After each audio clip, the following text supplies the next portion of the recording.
The topic for today is, what is political theory? If you've ever had a view about public policy, a view on healthcare, say, or on taxes, then whether you know it or not, you have a political theory. Now, most students, when I tell them that they have a political theory, react much like they would react if I told them they had some sort of contagious disease, like measles or something.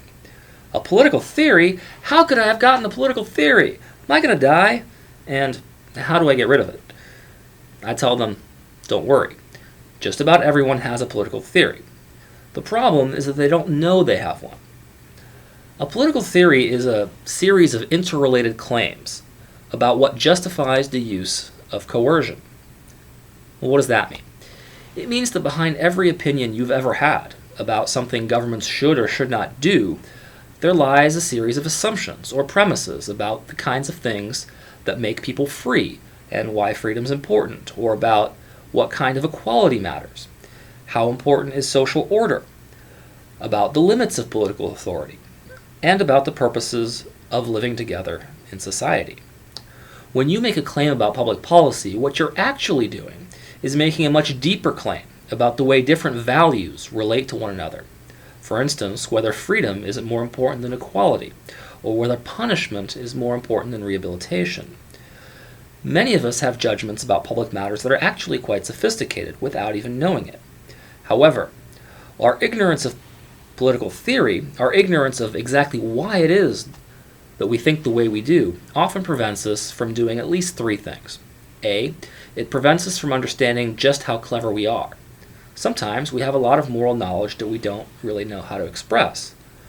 B, it prevents us from resolving the inconsistencies that sometimes crop up in our views, because, for instance, we haven't sufficiently examined the principles that we based our judgments on. And C, it prevents us from effectively explaining the reasons for our views to other people. And if we don't effectively explain our views to others, that means we're not going to gain their respect, nor are we going to have any hope of convincing them that they might, in fact, be the ones who are wrong. Better understanding political theory ultimately enables us to understand the world better, and therefore better take control over our lives. Every day, our friends, our family members, pundits on TV, and many other people try to make their case for why we should be upset or outraged over the latest political events or legislation. But how do we know if they're right to be outraged? Maybe there's a perfectly valid reasons why things are the way they are. Or maybe the arrangements that we take for granted that nobody's upset about are in fact terribly unjust to some people who don't even know it.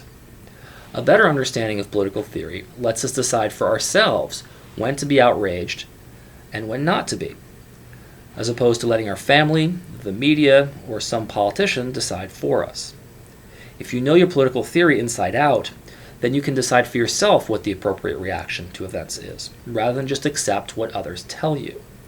In a very real way, political theory turns people from followers into leaders, and from spectators in life into players.